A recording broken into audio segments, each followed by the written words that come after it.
होगी। तुषार, आप भी अपडेट देते रहिएगा। बहुत बहुत शुक्रिया फिलहाल चुनने के लिए। आगे अब बढ़ते रुक करते अगली बड़ी खबर का। आपसे कुछ ही देर में मजदूरों से सीएम धामी मिलेंगे। जी हां, इससे पहले आपने देखा होगा प्रधानमंत्री नरेंद्र मोदी ने मजदूरों से फोन पर बात की। अब सीएम धामी मौके पर पहुंचेंगे, अस्पताल में मजदूरों से मुलाकात करेंगे। तो प्रधानमंत्री हो या मुख्यमंत्री हो, हर किसी की यही कोशिश है कि जो पर्सनल कनेक्ट है वो डेवलप किया जाए और जो मौत को मात देकर जिंदगी से मिले हैं उनसे एक मुलाकात की जाए। प्रधानमंत्री ने अपने चिर परिचित अंदाज में मजदूरों से बात की, उसका हौसला बढ़ाया और अब उसी रवायत को आगे मुख्यमंत्री कंटिन्यू करने जा रहे हैं। ये रेस्क्यू ऑपरेशन आपने भी लगातार कई दिनों तक यहाँ पर रहकर देखा कि ये बहुत चुनौतीपूर्ण था और बहुत कठिन था और कई बार ऐसा लगता था कि हम बहुत जल्दी जो है अपनी मंजिल तक पहुँच जाएंगे, मजदूर भाइयों को सबको बाहर निकाल लेंगे, लेकिन बीच बीच में कुछ इस प्रकार की परेशानी उसके अंदर आ जाती थी, समस्या खड़ी हो जाती थी। पहले दिन जब हमने इस पर काम करना शुरू किया तो ये लगा कि ये मलबा जो है जेसीबी और पॉकलैंड से आसानी से हटा लेंगे। तो 17 दिन तक चले ऑपरेशन के बाद उत्तरकाशी के टनल में फंसे सभी 41 श्रमिकों को बाहर सुरक्षित निकाल लिया गया। आपको तस्वीरें हम दिखाएंगे जिससे ये समझ सकते हैं कि ऑपरेशन को आखिर अंजाम कैसे दिया गया। तमाम तस्वीरें देखिए, इसमें आखिर किसकी क्या क्या भूमिका रही और बाबा भौकनाथ की यहाँ पे कृपा की। हम ये कह सकते हैं कि साइंस और उसके साथ साथ सनातन का ये एक अद्भुत सहयोग देखने को मिला। जो तस्वीर खूबसूरत सामने आई जब टर्नलिस्ट अर्नोल्ड डिस्क भगवान के सामने आशीर्वाद लेते हुए नजर आए और उसके बाद रेस्क्यू ऑपरेशन को आगे बढ़ाया गया। प्रधानमंत्री नरेंद्र मोदी भी लगातार टकटकी यहां पे लगाए बैठे थे, हालातों का जायजा ले रहे थे, सीएम धामी से फोन पर बातचीत कर रहे थे और फिर सीएम धामी भी मौके पर पहुंचे और इसके साथ मेजर जनरल भी पहुंचे वीके सिंह हालातों का जायजा लेने के लिए। तो बाबा भौकनाथ की कृपा देवभूमि है और देवों की कृपा लगातार बनी रहती है और मजदूरों के परिवार में इसके बाद जश्न का माहौल है। मजदूरों के घरों में जश्न मनाया गया। परिजनों ने भगवान और सरकार का शुक्रिया अदा किया। आप और भी तस्वीरें आपको दिखा रही हैं जहां पर देखिए जश्न मनाया गया जब इस पूरे ऑपरेशन को सक्सेसफुली अंजाम दिया गया। खूंटी राजगढ़ झारखंड की ये तस्वीर, इसके बाद और भी अलग अलग जगहों से ये तस्वीरें सामने आई जब सभी ने खुशी जाहिर की। और सीधे रुक करते हैं ग्राउंड जीरो का। हमारे सहयोगी ऋषभ हमारे साथ जुड़ेंगे और ऋषभ का रुख करेंगे और 6 तस्वीरें फिलहाल आपकी टेलीविजन स्क्रीन पे हैं और ऋषभ हमारे साथ ग्राउंड जीरो से जुड़ चुके हैं। तो ऋषभ, हमने देखा कल कि पहाड़ से चुनौतियां कैसे मजबूत इरादों से पार कर ली गई और जब अब जिंदगी उम्मीद के झरोके से झांक रही है तो आज की ये सुबह यहां कितनी सुहानी है। मुख्यमंत्री कितनी देर अस्पताल रहेंगे और कितनी देर मुलाकात होगी? बिल्कुल, अभी से कुछ ही देर बाद मुख्यमंत्री पुष्कर धामी यहाँ पे पहुंचेंगे। अभी आईटीबीपी कैंप पे वो मौजूद हैं और इस वक्त हमारी मौजूदगी वही अस्पताल के सामने है और जिस अस्पताल के अंदर वो 41 श्रमिक मजदूर को रखा गया है। मैं बता दूं आपको कि सुबह उन्हें नाश्ता कराया गया, उसके बाद 2 घंटे उन्होंने धूप सेका है। धूप सेकने के बाद जो तमाम उनके साथ अंदर कर्मचारी मौजूद थे वो जब बाहर आए तो उन्होंने कहा कि सभी की हालत स्वस्थ है, सभी लबालब हैं, किसी को कोई परेशानी नहीं है। उसके साथ साथ मैं बताऊँ कि अभी ये भी कहा जा रहा है कि 4 बजे तक अप्रॉक्स इन्हें ऋषिकेश एम्स भी ले जाया जा सकता है।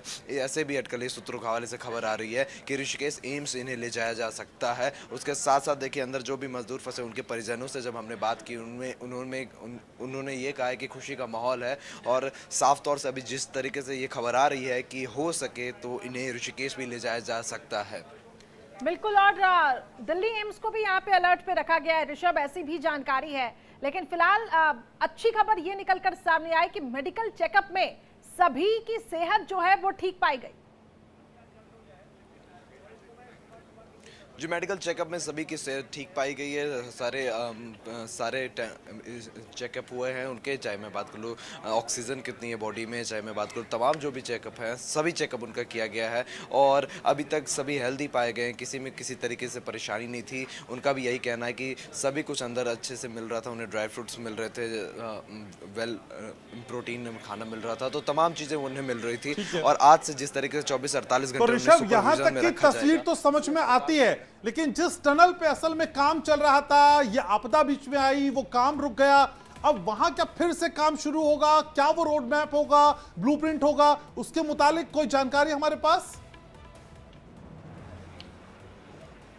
जी बिल्कुल, अगर मैं बात करूँ आपको कि जी बिल्कुल, मैं अगर आपको बात करूं कि जिस तरीके से अभी टनल के बाद टनल के जो भी प्रोजेक्ट के कर्मचारी हैं उनका ये कहना है कि टनल को भी अब 2 महीने कम से कम वक्त लग सकता है सब कुछ हटाने में। नवयुग के कर्मचारी से हमने बात किया, इंजीनियर से बात किया, मैकेनिकल इंजीनियर से बात किया, उनका यही कहना है साफ तौर से कि अभी थोड़ा समय लगेगा सब कुछ को हटाने में, लेकिन कार्य आज से ही स्टार्ट कर दिया जाएगा क्योंकि इस टनल को बनने का जो डेडलाइन था वो 2022 का डेडलाइन दिया गया था। उसके बाद इस डेडलाइन को एक्सटेंड किया गया है और अब ऐसा लग रहा है कि 2 से 3 महीने का वक्त इसमें लग सकता है। आपसे कुछ ही देर में सीएम धामी भी वहां पर पहुंचेंगे और इन मजदूरों का हालचाल जानेंगे। बहुत बहुत शुक्रिया फिलहाल हमारे साथ जुड़ने के लिए।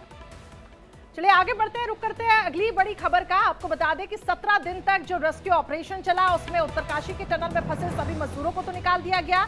अर्नोल्ड डेस जो कि टनलिस्ट हैं, उन्होंने बाबा बौखनाक के जो दर्शन किए वो भी तस्वीर अब सामने आई और कुछ तस्वीरें आपको दिखाने की कोशिश करते हैं जिसके जरिए आप समझ पाएंगे कि ये ऑपरेशन कैसे हुआ है। लेकिन फिलहाल जो तस्वीरें हैं वो हॉस्पिटल की हैं आपकी टीवी स्क्रीन पे। तो अनाल्डिस्ट जो कि बाबा बौखनाक के दर्शन के लिए पहुंचे थे और उसके बाद इस पूरे रेस्क्यू को अपने अंजाम तक पहुंचाया गया। तो भारत के पास अच्छे से अच्छे इंजीनियर हैं, एक बड़ा फीडबैक वहां से मिला है। और तस्वीरें देखिए आपके टीवी स्क्रीन पे बाबा बौखनाक की शरण में। और ये कल की तस्वीरें थी जब रेस्क्यू ऑपरेशन को यहां पर अंजाम दिया जा रहा था। उससे पहले अर्नोल्ड जो हैं वो बाबा बौखनाक के यहां पे दर्शन कर रहे थे। उन्होंने ये कहा कि चमत्कार है ये, और ये कल भी ऐसी तस्वीरें देखने को मिली थी और आज सुबह भी एक बार फिर से ऐसी ही तस्वीरें सामने आई। हालांकि उन्होंने ये भी कहा था कि हम पहले ही दिन से पॉजिटिव थे, लेकिन भगवान का ये आशीर्वाद ही है, भगवान का ये चमत्कार ही है जो सभी मजदूर सुरक्षित हैं और उनको ये रेस्क्यू ऑपरेशन के जरिए सक्सेसफुली बाहर निकाला गया।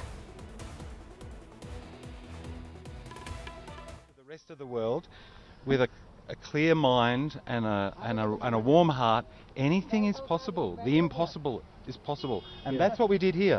Oh, okay. Sorry, yeah. Thank you. Okay. Thanks a lot, Mr. Arnold. Thank you. तो कुछ भी असंभव नहीं है अगर ठान लीजिए। तो ठाना उन्होंने और उसे पूरा करके दिखाया और उस पे देवभूमि में देव का आशीर्वाद ये बड़ा चमत्कार करने में बहुत काम आया। तो 17 दिन बाद टनल से जिन मजदूरों का रेस्क्यू हुआ उन्हें नई जिंदगी मिली है। इन मजदूरों का आखिर क्या कहना है, आइए आपको सुनवाएं।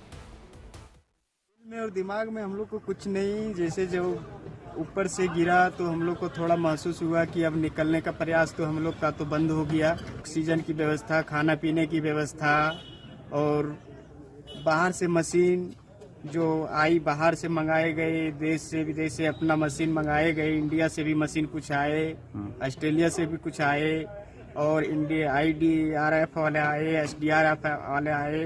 वो लोग सब हमारे देशवासियों, भारतवासियों पूरा हम लोग को प्रयास में निकालने की कोशिश किया। और मुख्यमंत्री हमारा उत्तराखंड का जो है वो हमारे प्रयास में लगे रहे हम लोग को निकालने के लिए। मैं उत्तराखंड की जो पहाड़ प्रॉब्लम होती है इसमें फंसा था।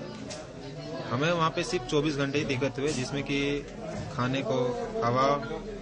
उसके बाद हमारी कंपनी ने मेरे को पाइप के द्वारा खाने के लिए काजू, किशमिश, मूढ़ी जो भी हुआ वो भेजे। और मेहनत करने के बाद 10 दिन के बाद हमें फिर दाल, चावल, रोटी की खाने का। अगर मैं स्वस्थ हूँ, कोई दिक्कत नहीं है। मेरा फोटो पास में ही है, मैं बिल्कुल सही हूँ।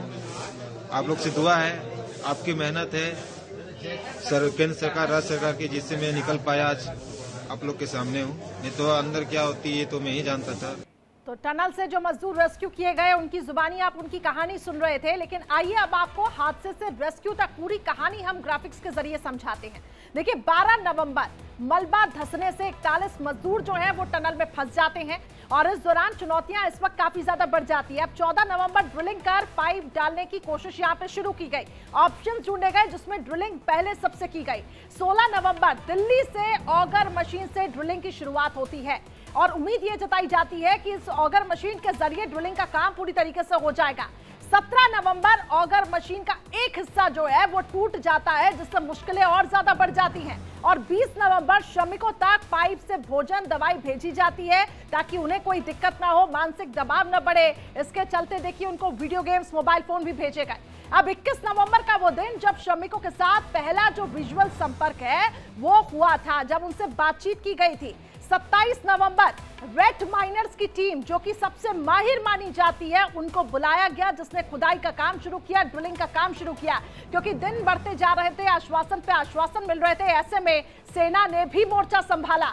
28 नवंबर 41 श्रमिकों को निकालने का ऑपरेशन पूरा हुआ, यानी कल का वो दिन, मंगलवार का ये दिन जिस दिन सब मंगल हुआ और इन सभी मजदूरों को बाहर निकाला गया। सभी के चेहरे पर वो खुशी साफ तौर से झलक रही थी। परिजनों का रो रो कर बुरा हाल था, लेकिन वो जो तस्वीर सामने आई, जब काफी भावुक क्षण देखने को मिला, वो सीएम धामी भी पहुंचे और जनरल वीके सिंह भी मौके पर पहुंचे हुए थे। प्रधानमंत्री खुद इस रेस्क्यू ऑपरेशन पर नजर बनाए हुए थे और ये फिलहाल आपको दिखा रही हैं कि जो वेट माइनर्स, जो कि सबसे ज्यादा माहिर माने जाते हैं, उन्होंने आखिर खुदाई को किस तरीके से अंजाम दिया और कैसे इन मजदूरों को एक एक कर बाहर निकाला गया है। और सभी, पूरा देश जहां दुआएं कर रहा था, वहीं सरकार से भी आस लगाए बैठा था कि प्रधानमंत्री नरेंद्र मोदी के नेतृत्व में इस रेस्क्यू ऑपरेशन को अंजाम दिया जाएगा।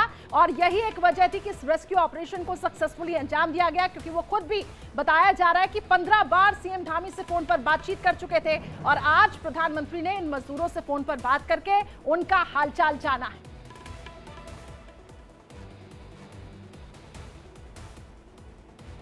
तो उत्तरकाशी की टनल में फंसे 41